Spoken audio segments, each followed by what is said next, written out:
most powerful men in the world just met. President Obama and Chinese President Hu Jintao spoke in Beijing about China's currency policy, climate change, human rights. President Obama pressed President Hu on resuming talks with the Dalai Lama to try to resolve the crisis in Tibet. Afterward, there was a state dinner where the official People's Liberation Army Band played hits like We Are the World, I Just Called to Say I Love You, and In the Mood. Yes, the military band actually played In the Mood. Oh, diplomacy. With our president overseas, Republicans and conservatives here at home have been taking the opportunity to crank up their criticism of him. Former Vice President Dick Cheney telling Politico.com that President Obama advertised weakness when he bowed ceremonially to the Emperor of Japan. Cheney said, quote, "Our friends and allies don't expect it, and our enemies see it as a sign of weakness. There is no reason for an American president to bow to anyone." He does have a point. I mean, imagine an American president bowing to anyone. Imagine, say, President Nixon bowing to Chairman Mao in China. Yeah. Imagine, say, President Nixon, there he is again bowing to Japanese Emperor Hirohito. That was here in America. Imagine President Eisenhower bowing to Charles de Gaulle of France. France! A hint for our pals in the press. When a former vice president like Dick Cheney says something like, "There's no reason for an American president to bow to anyone," the appropriate response is to say, "What else do you have against President Eisenhower, sir? Or President Nixon?" Or you could just copy down what Cheney says and write a whole story as if Cheney really has a point, which of course he doesn't at all.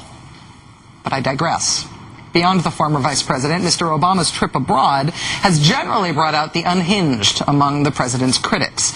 The troubled conservative Washington Times newspaper, for example, allowed their editor emeritus, Wesley Pruden, to assess President Obama's trip abroad this way. Quote, "Mr. Obama, unlike his predecessors, likely knows no better. It's no fault of the president that he has no natural instinct or blood impulse for what the America of the 57 states is about. He was sired by a Kenyan father, born to a mother attracted to men of the third world, and reared by grandparents in Hawaii, a paradise far from the American mainstream."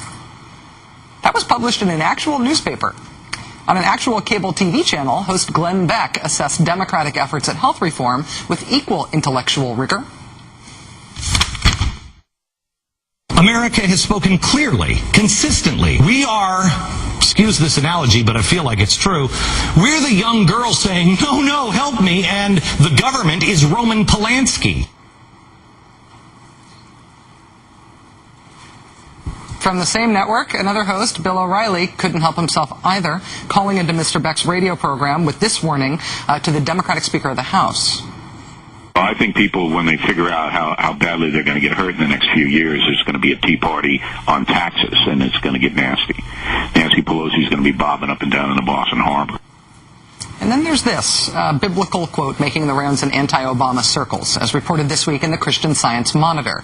"Pray for President Obama," Psalm 109, verse 8.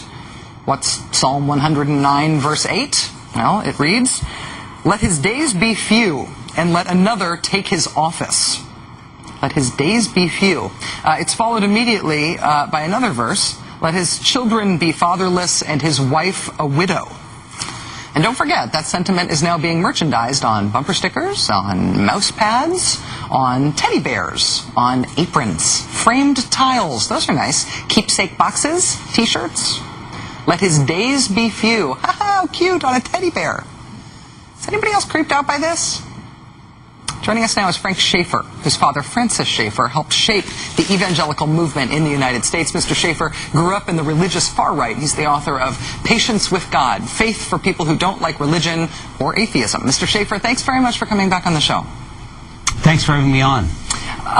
Let his days be few and let another take his office. Let his children be fatherless and his wife a widow. This is such strong language in secular terms about President Obama. Can you tell me if this means something less threatening to people hearing this in a biblical context? No, actually, it means something more threatening. I think that the situation that I find genuinely frightening right now is that you have a ramping up of biblical language from the anti-abortion movement, for instance, death panels and this sort of thing. And what it's coalescing into is branding Obama as Hitler, as they have already called him, as something foreign to our shores. We're reminded of that. He's born in Kenya. As brown, as black, above all, as not us. He is Sarah Palin's not a real American.